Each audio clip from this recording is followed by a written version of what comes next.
Hello! Let's have a tour sa hotel na to. Doubletree by Hilton Dubai M Square. So, 5-star hotel po siya na located in Sheikh Khalifa bin Zayed in Al Mankul. So, yan po yung welcome cookie.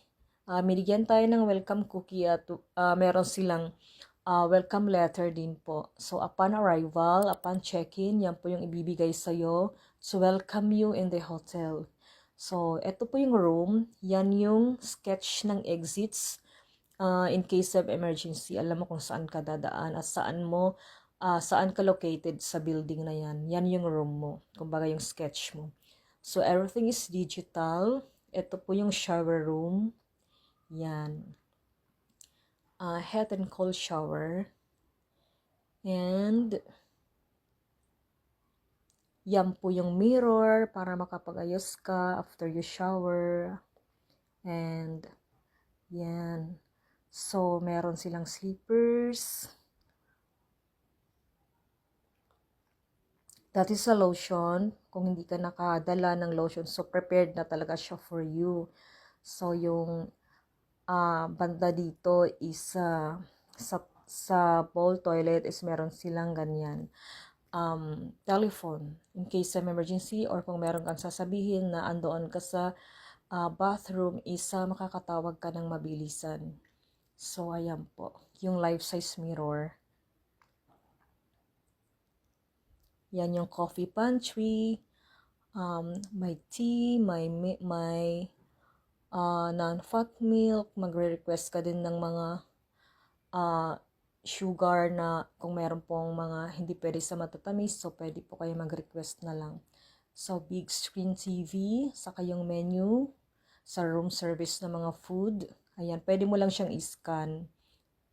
Yan po. And then, makakapili ka na po ng foods na gusto mo. So, this is a workstation, a table, desk. Yan. Kung meron ka pang dalang laptop or computer, dyan ka po magwa-work. So, ito po yung relaxation chair.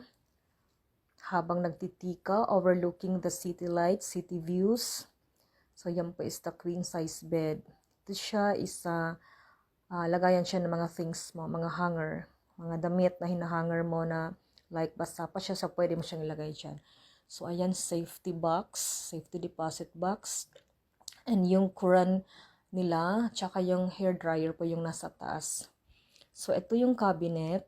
Meron nakalagay na ironing pad. So, ayan po. Pwede pong magplancha sa loob ng hotel room mo. Pwede ka din magpalaba. Yan po yung mga rates nila. So, tatawag ka lang po doon sa reception. Yan. So far, maganda yung hotel room na napili natin. So, convenient talaga. And, marirelax ka talaga dito. Pagkatapos ng mga activities mo in a day, pagka-uwi mo, makakatulog ka ng maayos, makaka-relax ka overlooking sa city lights whenever you like to have tea or coffee. Diyan ka sa table na yan. So, ayan po. Nasa 9th floor tayo. So, kaya yan po yung view natin. So, all I can say is maganda po yung place na to. They offer everything. Yes, of course. Kasi 5 stars siya. So, we are expecting po na maganda po talaga yung services na ibibigay po nila sa atin. So, ayan po. Sa buffet, you can choose po kung ano po yung prefer mo. Whether you are a vegetarian, meron po sila, complete po siya. Or a continental, lahat po andoon sa breakfast po na i-offer nila doon sa buffet breakfast. So, ayan po. Ito pong hotel ay malapit sa mga business centers.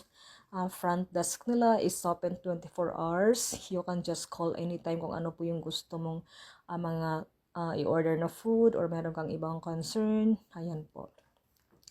And malapit lang yung World Trade Center dito nila. Yung Dubai World Trade Center.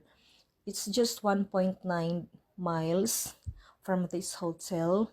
At saka yung Grand Mosque din po nila, 2.1 miles yung layo. So, ayan po. Yung airport naman po, Dubai Airport International, DXB. Dubai International Airport is nasa mga 4.3 yung layo niya from this property.